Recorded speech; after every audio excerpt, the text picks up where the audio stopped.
Thank you, Professor Chen and Professor Ho, and also Eric. Good morning, everybody. It's a great honor to be able to come here to share some of my thoughts about the experience of civil society in Taiwan. I wrote up some notes because I have to keep up with, to abide by the ground rules of a very strict time limitation. So I wrote up some notes, and then I will just read from the notes in order to be a good panelist. Okay. I believe that each and every actually existing civil society is unique in some ways. In Tocqueville's words, each and every civil society has its own habits of mind, habits of heart, such as its unique idioms and vocabulary, its values and agenda, its ideologies and its public culture, its modes of action and its trajectory of development. And yet these habits of our heart were not born in vacuum, but formed through a long process. And I believe that to take a look at this process will help to shed light on not only the nature and workings of a specific civil society, but also the problems it is confronted. Therefore, I decide to approach the topic of civil society in Taiwan from a more historical perspective. In the following presentation, I shall try to give a brief account of the trajectory through which the civil society in post-war Taiwan emerged and evolved under the KMT regime and its subsequent development since democratization in the 90s. Now I shall enter the main part of my presentation. Just cut me short when the time runs up. Okay. According to the classical definitions given by Wang Ling's, authoritarianism is characterized by the existence of limited political and social pluralism, in contrast to totalitarianism, where the state monopolizes political power and totally dominates the society. The long-term martial law rule of the KMT in Taiwan was essentially, in my opinion, a deformed or would-be totalitarianism turned authoritarianism.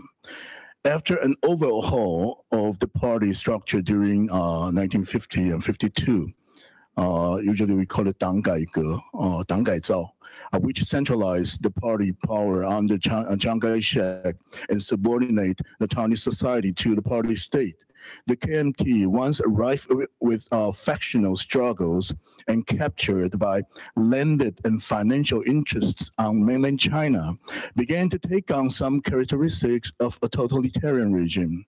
Peng Mingmin, a very renowned Taiwanese political scientist and dissident trained in Japan and France, described the post-reorganized KMT regime as a form of Zendai Shugi, 全体主义, the Japanese translation of the concept totalitarianism, in an article published in early 1960s, just before he was arrested for drafting the Declaration of Formosan Self-Salvation in 1964.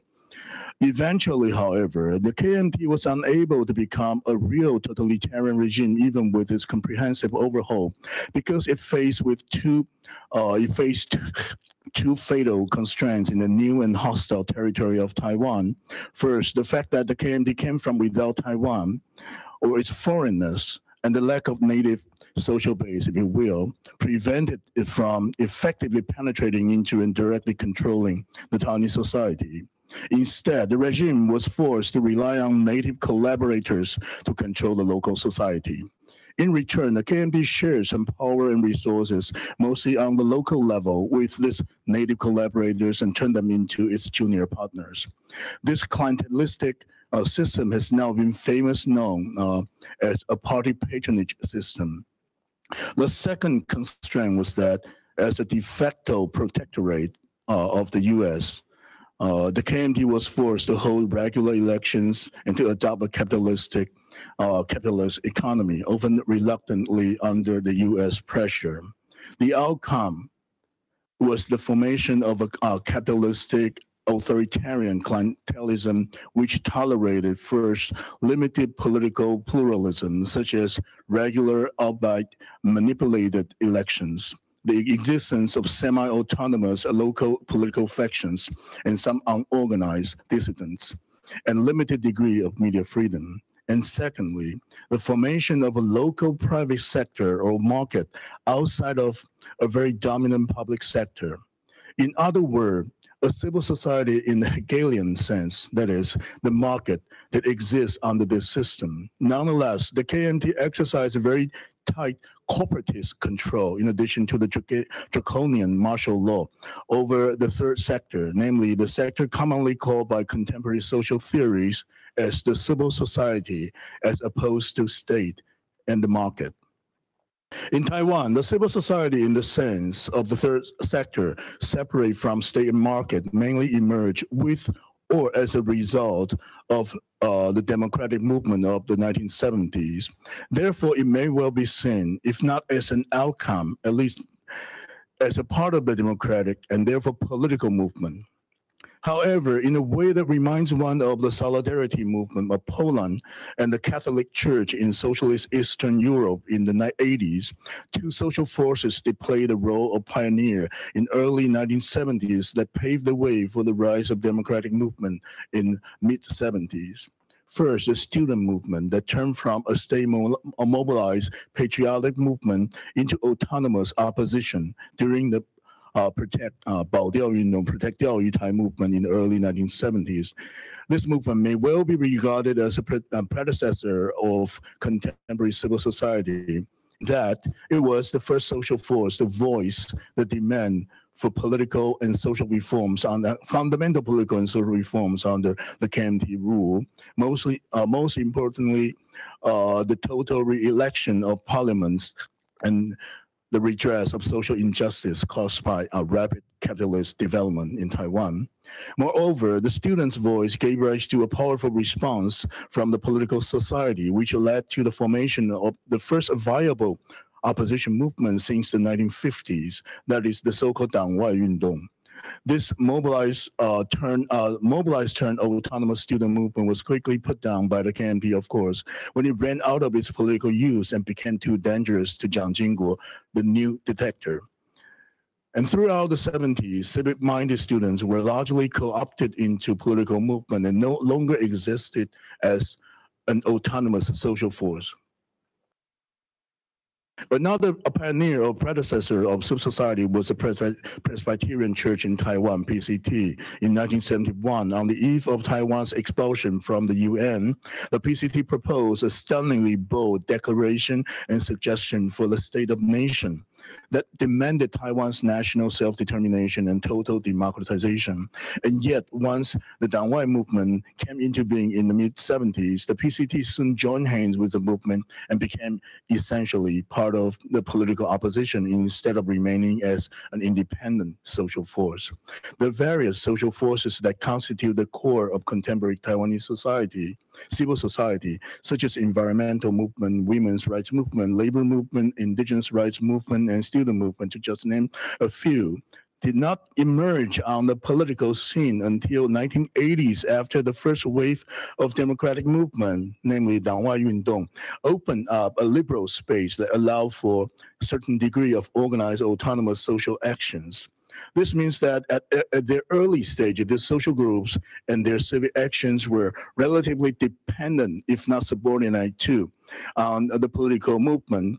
It should be noted that the student movement that rose again in the 80s as a result of political movement at first, and went on to become a relatively autonomous social movement which reached the peak of its political influence in the Wild Lily movement in 1991. After Wild Lily, however, it was again co-opted by political society and then declined quickly as an independent social force. The students did not regain its political momentum until the 1910s. The social movements of the third sector that first emerged as part of the democratic movement in the 80s underwent a very significant differentiation during the process of democratization in the 90s. Some social activists were co-opted by or opted to enter the political society, shifted their career tracks and worked for political parties or the public sector. Some rather chose to stay in the civil society. Along with this process of differentiation within the social movement, a parallel process of their separation or independence from political movement was also taking place at the time. In 2000, Taiwan experienced its first transition of power in history when Chen of the DPP became the president. During Chen's reign as president, the civil society in Taiwan underwent a fundamental, if not total, break up with the DPP regime over the issue of whether to continue building the fourth nuclear power plant. In other words, the Taiwanese civil society now officially broke up with its long-term political ally. Traumatized by the betrayal of the DPP, as it were, the civil society in Taiwan entered a deeply anti-political phase during the next few years. It was not until the presidency of KMT's Ming-sho, namely 2008 to 2016, that the Taiwanese civil society began to regain its political agency. From the wild strawberry movement of 2008 to the sunflower movement of 2014, or even to the anti-curriculum movement of 2015 of the high school students, a new generation of social activists emerged on Taiwan's political scene and launched a new wave of social movement. During this period, the newly rejuvenated civil society began to repoliticize itself by actively searching for forms of establishing more symmetric or equal alliance with political parties based on specific policy issues or 议题性对等结盟, as well as the possibilities of forming its own political representatives, that is, the possibility of forming a third party. We've been observing several developments in this respect. It was as if the Taiwanese civil society, after 30-some years of stumbling forward, had finally arrived at its maturity. And yet, the history did not end here. The two consecutive landslide victories of the DPP in 2016 and 2020, and the sea change of geopolitical situation in Northeast Asia, or actually in the whole world, or should one say this, a new Cold War, okay?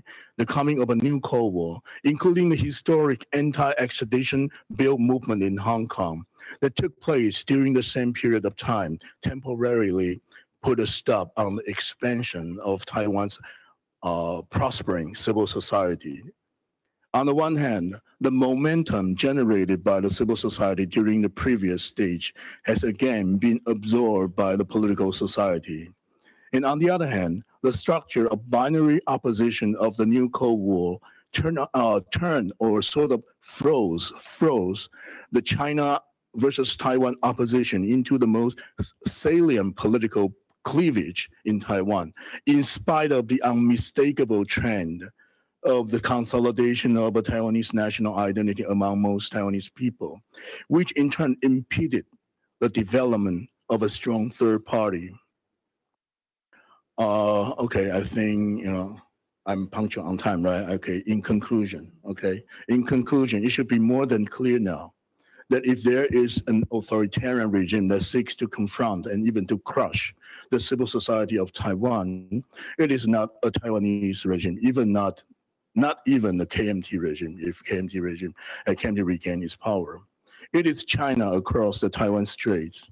But the problem then becomes not how the society resists the state, but how a society resists a foreign and invading state. In other words, it becomes a problem of international relationship, or to be more naked, to be more specific, a problem of imperialism, which I suspect is beyond the reach of my presentation today and merits a whole new treatment. So I will stop here. Thank you very much. Thank you.